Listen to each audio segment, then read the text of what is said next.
Welcome to How Do They Afford That, the podcast that peeks into the financial lives of everyday Australians. I'm Michael Thompson. I'm a writer and co-host of the podcast Fear and Greed Business News. And as always, I am with Canna Campbell, financial planner, founder of Sugar Mama TV, the financial literacy platform covering YouTube and podcasts and books and Instagram, Threads, TikTok, keynote speeches. Have you done a TED Talk yet? I need to add that to my list of goals for 2024. Oh, that's a great idea. How are you going? I'm well. How are you? I'm going very well. Thank you. I'm excited about this episode. I'm excited about all episodes that we do. But today we are talking about financial mistakes to avoid in your 20s and 30s. But if you're not in your 20s or 30s, I suspect these are financial mistakes that are probably relevant to all ages. I completely agree. Because, they're probably common across all age groups. But then if you know someone in that age group who's 20 or 30 or somewhere in between, your kids, your friends or colleagues who might benefit from it, then feel free to point them in this direction because, big surprise, we are going to do a list, which is every time I suggest a list, I feel like you roll your eyes at me just a little bit. I laugh because I am a listaholic. I have lists for my lists. Really? And I have different places that I have to have my list, and then I have to pile my lists. It's a ADHD thing. So if I kind of propose every episode from here on until the end of time is going to be a list, you would probably be... I'd be so happy. Okay. We are going to I'm going to add that to my list. Put it on the list of things to do. Make more lists. The top 10 financial mistakes to avoid in your 20s and 30s. Before we jump into it, just remember that everything we talk about is always general in nature. It's never personal, investment, strategic, or product advice. It is purely for financial education purposes only. Absolutely. Okay, I'm just going to suggest things, right? And I'm going to kind of put ideas out there and you tell me if this is correct. Number one, quite broad, not educating yourself about money. It's the classic, if only I'd known. You're avoiding that. Investing time, understanding just even the basics of money is really empowering. But when you understand just some simple things, you cut the wastage, you make far less mistakes, and you actually realize that you actually have choice. And you have opportunities and you can actually jump on those opportunities even with the teeny tiniest amount of basic financial education, even if it's just about how to use your savings account correctly or how to use a credit card correctly. The 101, never underestimate how powerful that is. And you can build from there. Do you think that we don't teach enough in, say, schools in terms of just basic financial literacy? The essential ingredients you need to make better decisions about money? The information that I've seen going to schools, I think, is shocking. Really? I feel like it is boring, it is dull, and I feel like it's 5% of what it should be. There's nothing empowering, there's nothing exciting. It is very dry, it's very boring, and it's, I think, too simplistic. Yeah. I think we're undermining what kids are capable of doing. So that is actually on my list of things to do, is to get in the ear of the creative reading eggs, who I happen to know personally. And I've been planting seeds with him. Every time I see him, I get more and more aggressive about talking to him about doing a financial literacy program. So Matthew Sundblom, if you're listening right now, I'm coming for you. Oh, yes. You're on my list. And Matthew's his name. Yes.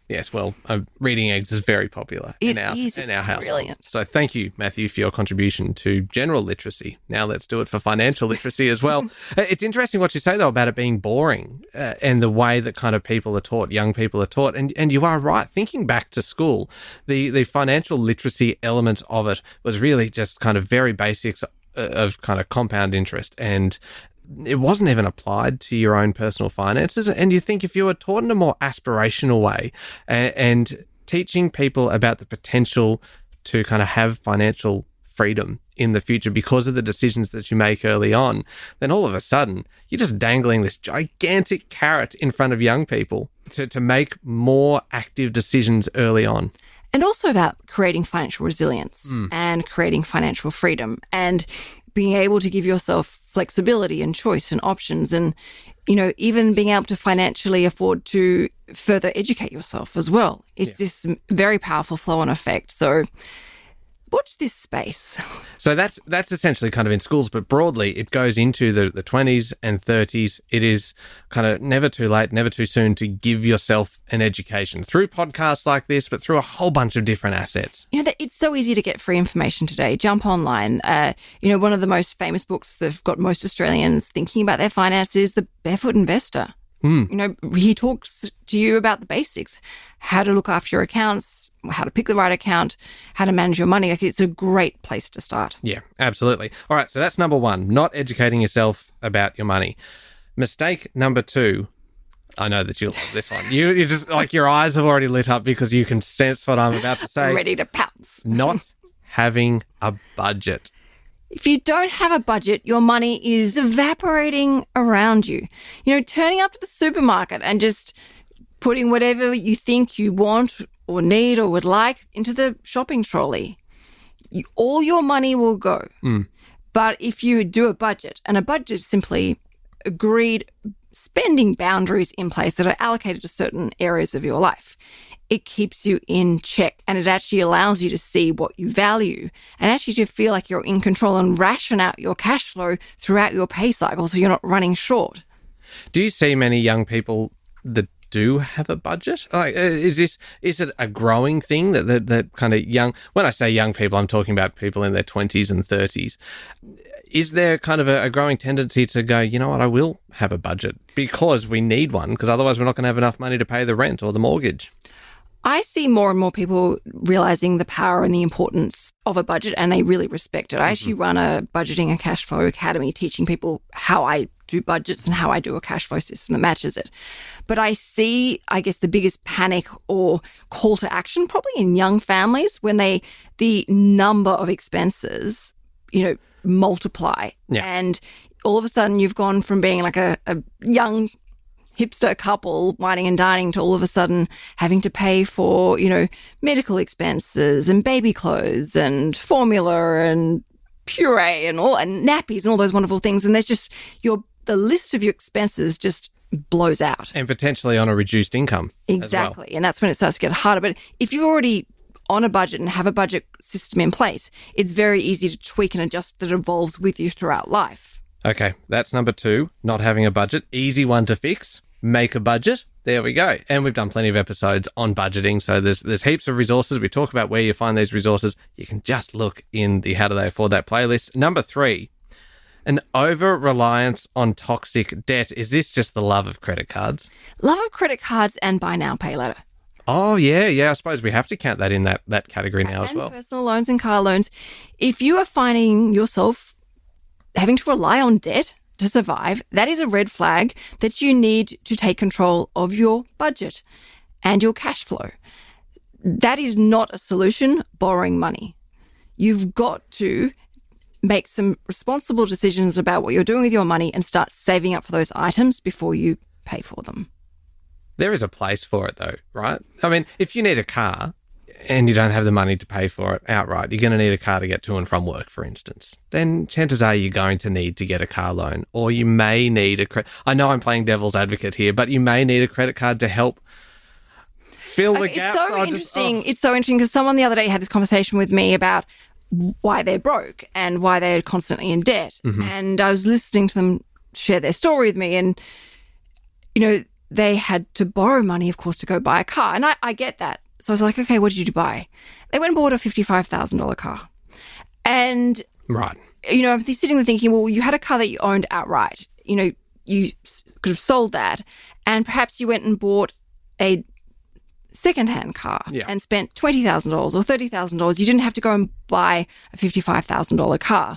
And of course, when you're in debt, I really feel like it has a very toxic impact on your mindset and therefore your lifestyle actions, because you think, oh, well, I'm in $2,500 with a credit card debt. What's an extra $300? Okay, well, now it's going to be $2,800 in debt.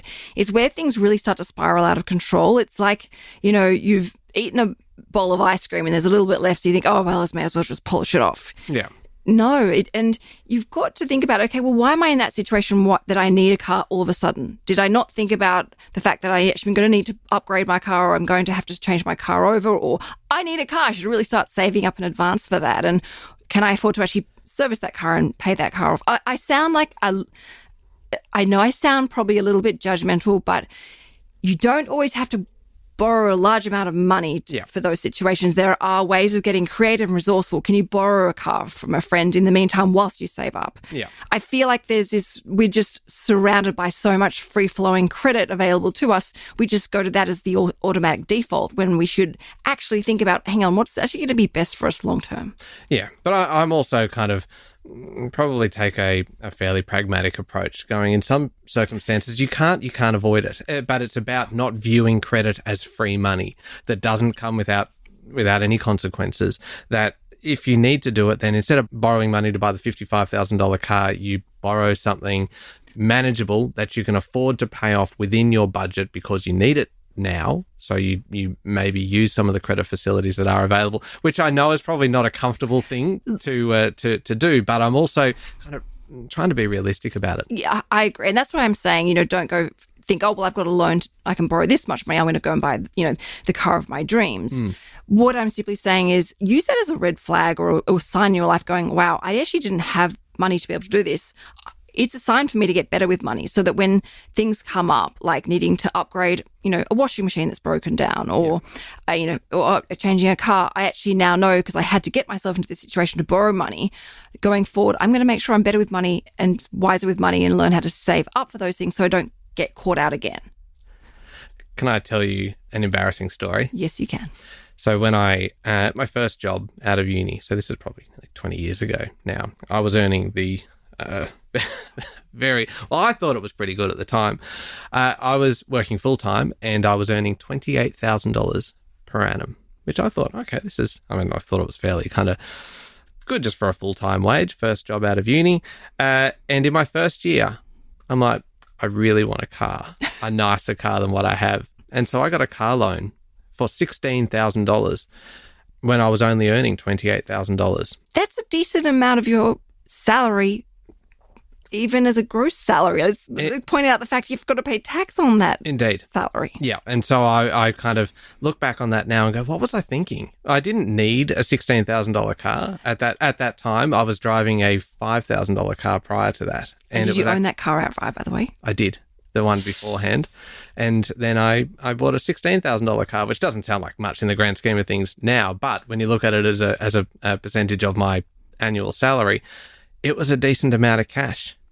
And that is why this episode is called Mistakes. Yeah. And so, look, I offer that up as a mistake that I have made to say that everybody makes these mistakes. And that happened when I was kind of 21, 22. And I thought, hey, this is a great idea at the time. In hindsight, probably would have been better not to do that. But this is where it comes back to financial literacy. If you had known that is not a wise thing to do, I do need to upgrade my car. Perhaps I wait 6 months and I save up, or at least save up some extra money so that my loan isn't as big. And I know I'm sounding like a bit of a bitch and I don't mean to. I'm just simply saying, as a financial planner that helps people clean up the mess, just pause, look at all the different options before you jump into debt. Okay. Speaking of cleaning up messes and kind of getting yourself out of situations, that leads us neatly onto number 4 on our list. Not saving for emergencies. Does anyone in their 20s and 30s, and look, I'm in the tail end of my 30s, so I'm going to put myself in that camp, just clinging onto that camp. Does anyone really go, oh, you know what, I'm going to save up $10,000 or $20,000 just in case? They really don't, do they? Look, I disagree with that. I think it depends if you've seen something happen to someone around you and, you see the impact of that. You tend to be a lot more cautious and think, oh, gosh, I don't want to end up like that. I'm going to have some emergency money. Or you watch something happen to someone and they said, thank goodness I had emergency money. You go, you know what? I'm going to do the same. So I don't think there's a sweeping, generalization we can make about young people not having emergency money. And I definitely think, I'm obviously very pro emergency money and not just having, 3 months worth of salary set aside, have the right amount of money that you need for your situation, because generally speaking, and I know I'm going to contradict myself, younger people may not necessarily need as much emergency money as someone like you or I who have mortgages and, incomes, like we both work for ourselves, annual leave or sick leave, and we have young children and, pets and so forth. So the right amount of emergency money is important, as well as having emergency money. I remember asking you in a previous episode about the rule of thumb, about 3 months' salary saved as emergency money, and you got very, very cranky with me. I'm still cranky.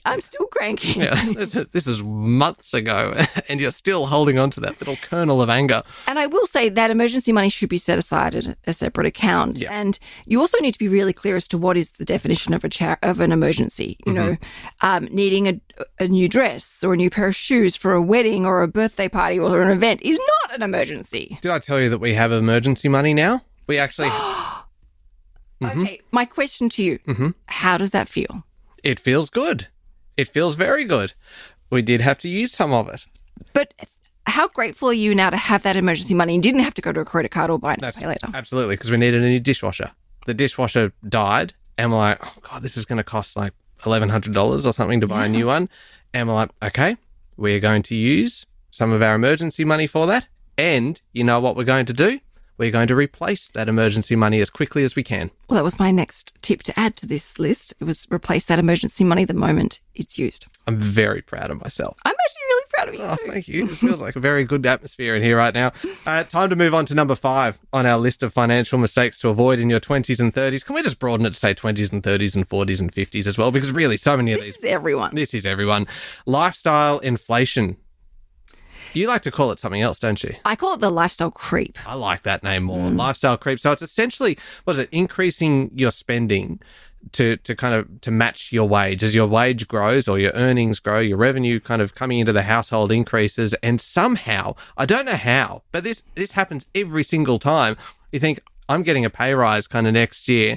I'm going to have so much extra money, and somehow it just disappears. Exactly. And it is basically what happens is you get a taste of the good life. And I always say when you earn extra money, one of two different things happen. You either buy the same thing, but more of the same thing, or you buy the same thing, but a more expensive, better quality.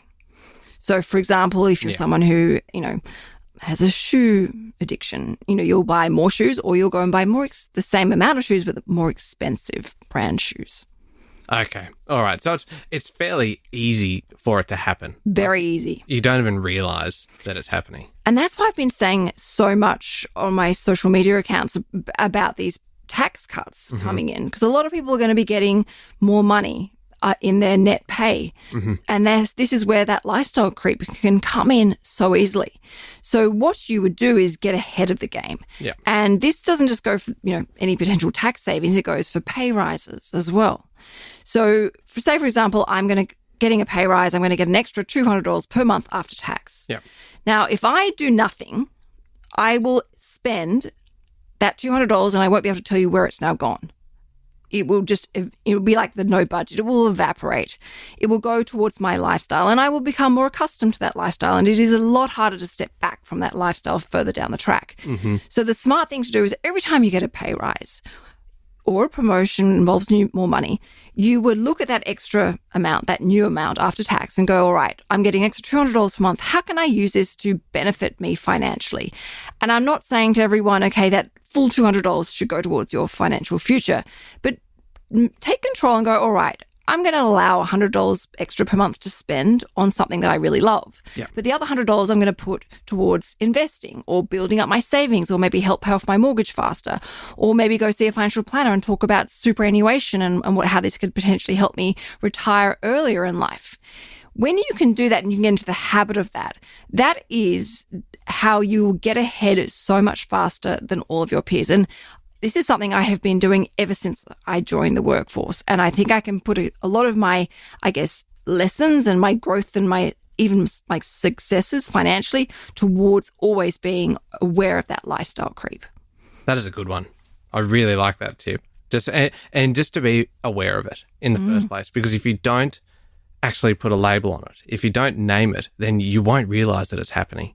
It's about putting yourself back in control and then intentionally deciding where you want that money to go before it evaporates. All right, we are halfway through. There are some great ones coming up. We'll come back in a moment and get into those.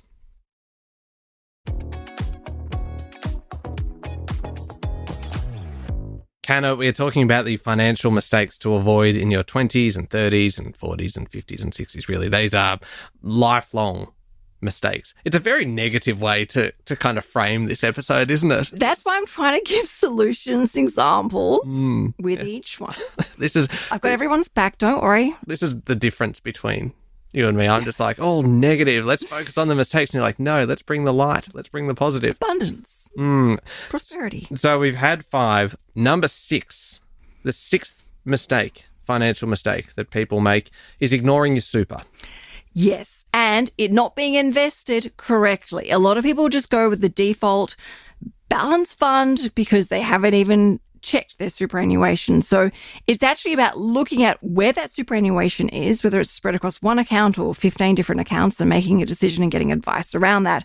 But more importantly, where is that money invested? Is it invested into Australian shares? Is it invested into Australian or international shares, or both, or property? Or is it just in, cash savings? Make sure it is correctly invested for your risk profile and for your long-term financial goals.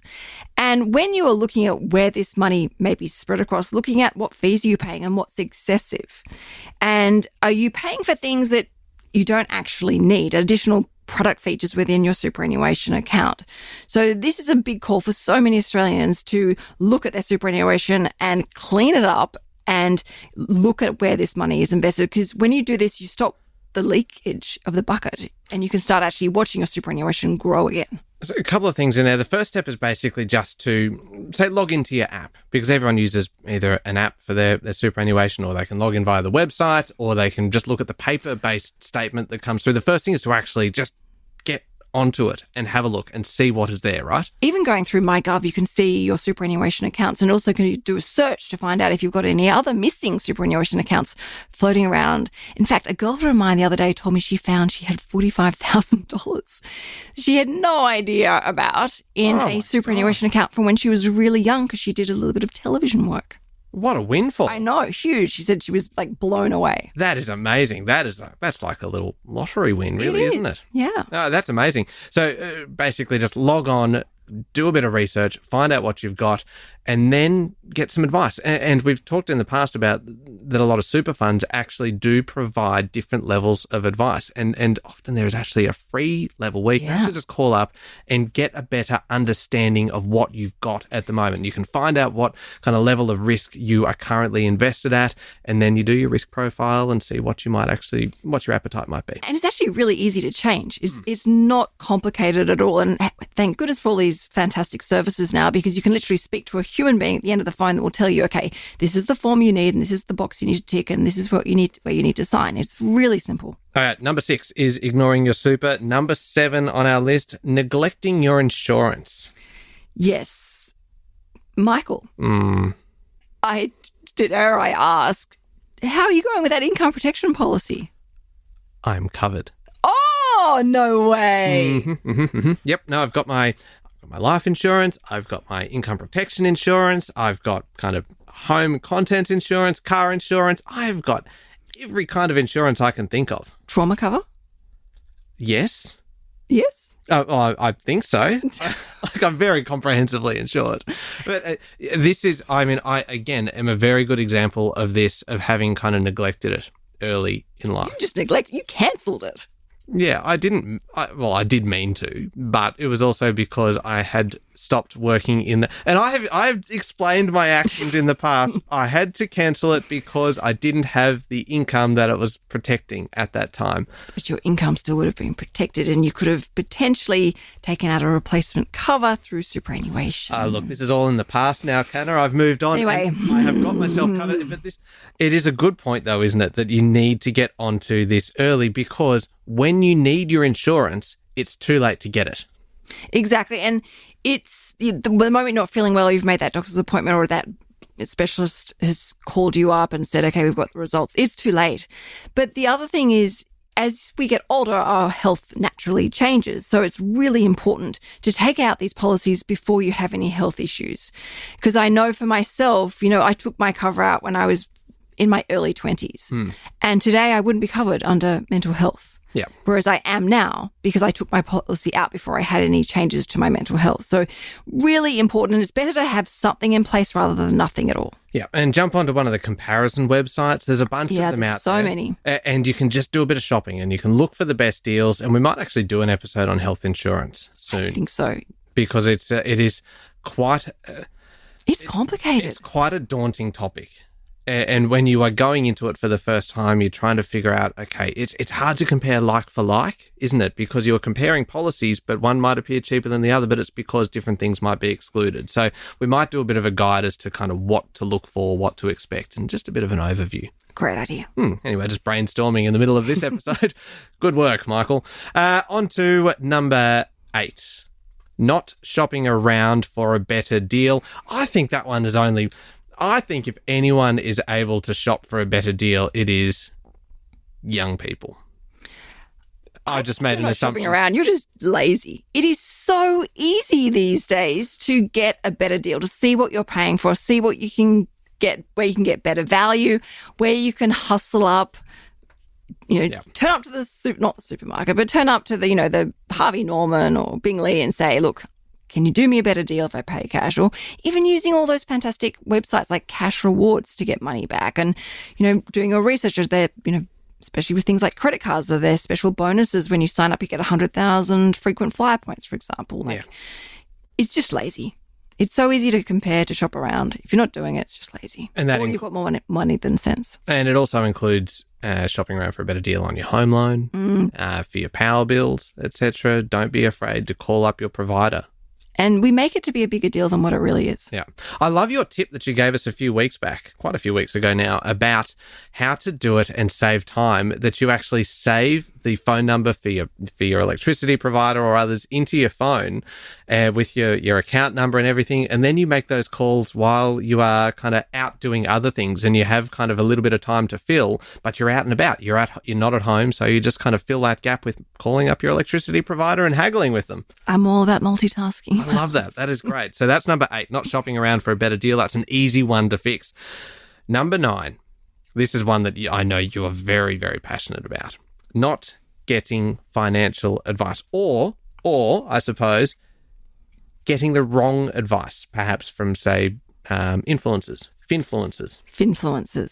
So finfluencers, unless they are a financial planner, they're not licensed to give advice. So what they're sharing are facts, but maybe about a particular product, or it's something more lifestyle, like about how they budget money or how they save money at the supermarket, for example. But it is so important, if you have a situation, to go and consult with an expert. If you have a sore knee and it's, creating problems in the Panadol and Nurofen not working, you go and see a specialist to talk about your knee. It's the same with your finances. And when you see a financial planner, they can look at your individual situation and they can give you the options that are available and give you some ideas as to what you need to be thinking about.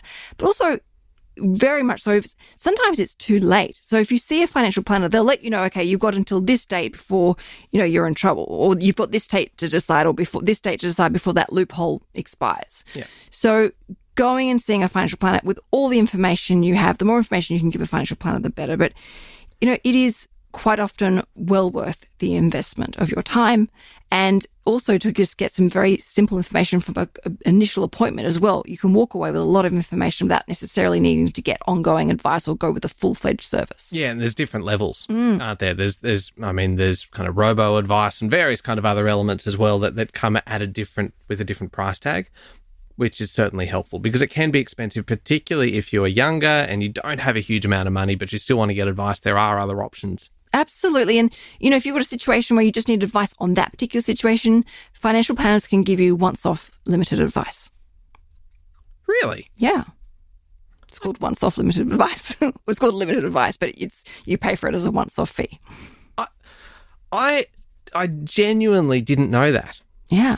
How have we been doing this show for so long and I didn't know this? I actually think for people who have a fairly high level of financial literacy and experience, it is quite a savvy way of having a financial planner without having to pay the ongoing fee. Obviously, you wear the risks. You've got to manage the portfolio and the investment decisions, but particularly when it comes to understanding all the loopholes, like legal loopholes and, superannuation, all the caps and rules and regulations and taxes and, rebates and all those sorts of things, getting and paying for once-off advice can help keep the wheels in motion and make it a lot more financially friendly. So could you use once-off advice, say, after a major life event, for Absolutely. instance? So say you received an inheritance, or say you received a redundancy or something like that, where you just kind of, your circumstances have changed and you just need some advice on how to manage your affairs at that time.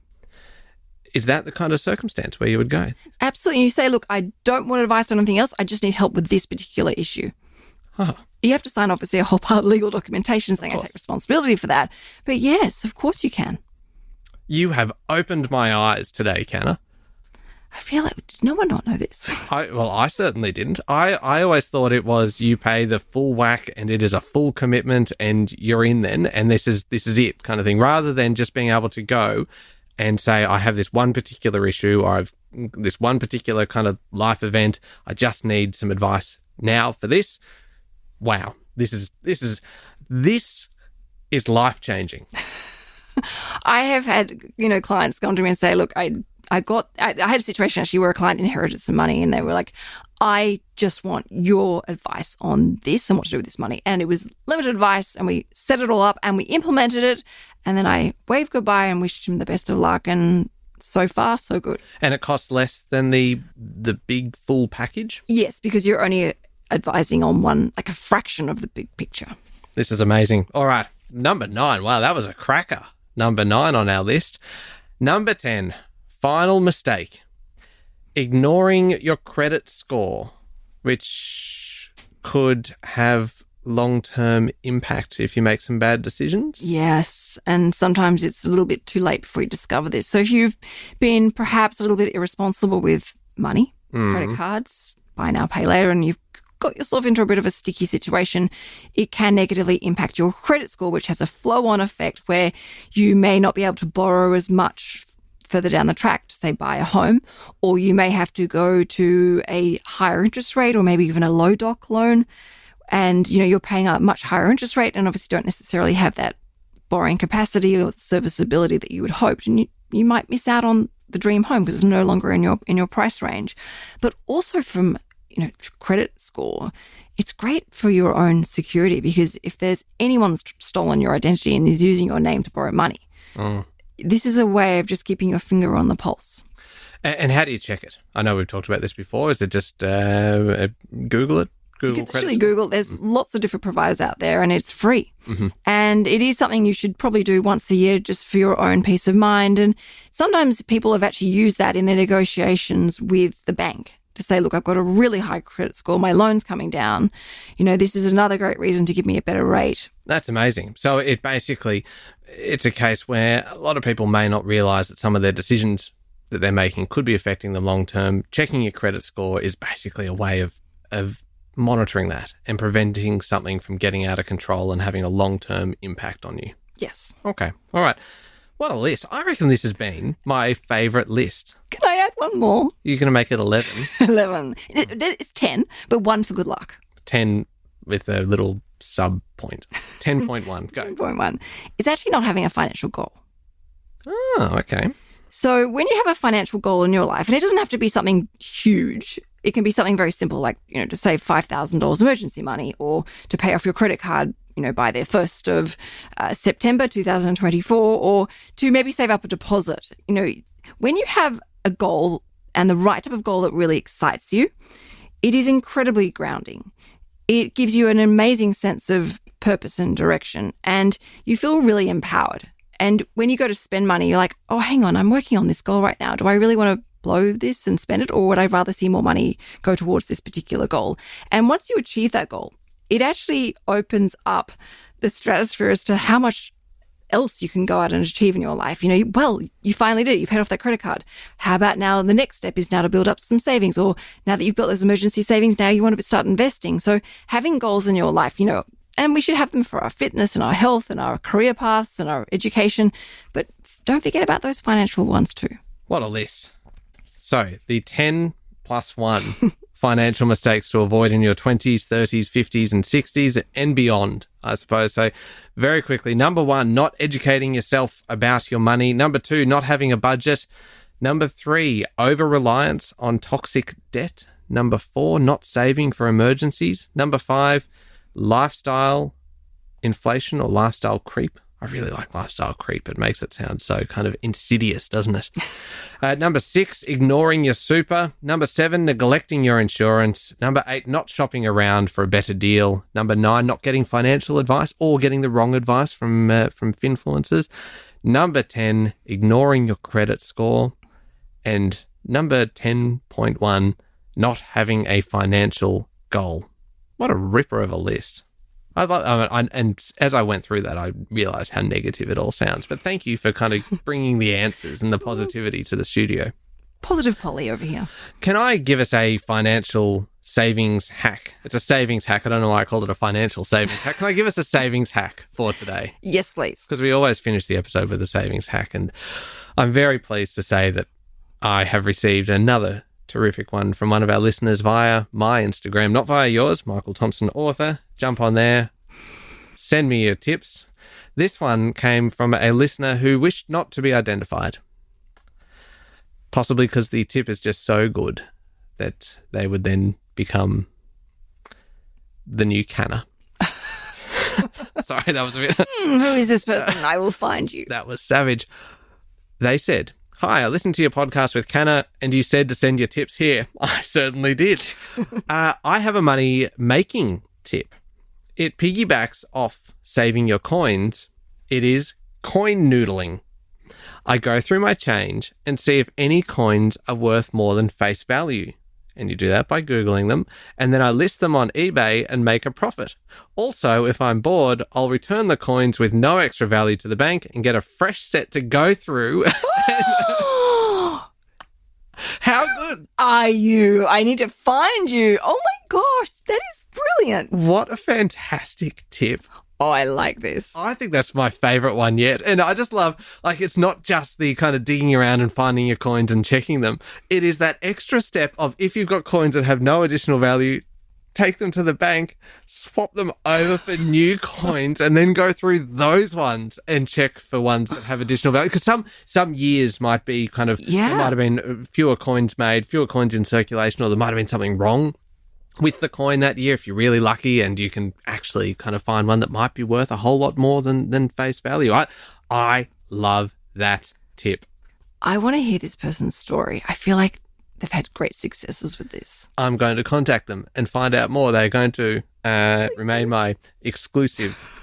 You can have a closed friends group on Instagram now. It is fantastic. Speaking of Instagram, is that the best way to find you? It is at Sugar Mama TV or Canna Campbell Official. And you can hear me every day with Sean Aylmer on Fear and Greed, Australia's best business podcast. Thank you for listening to How Do They Afford That? Remember to hit follow on the podcast. And the very best thing that you can do to help us out is to tell somebody else, to spread the word about How Do They Afford That? Thanks for your company. Join us again next week.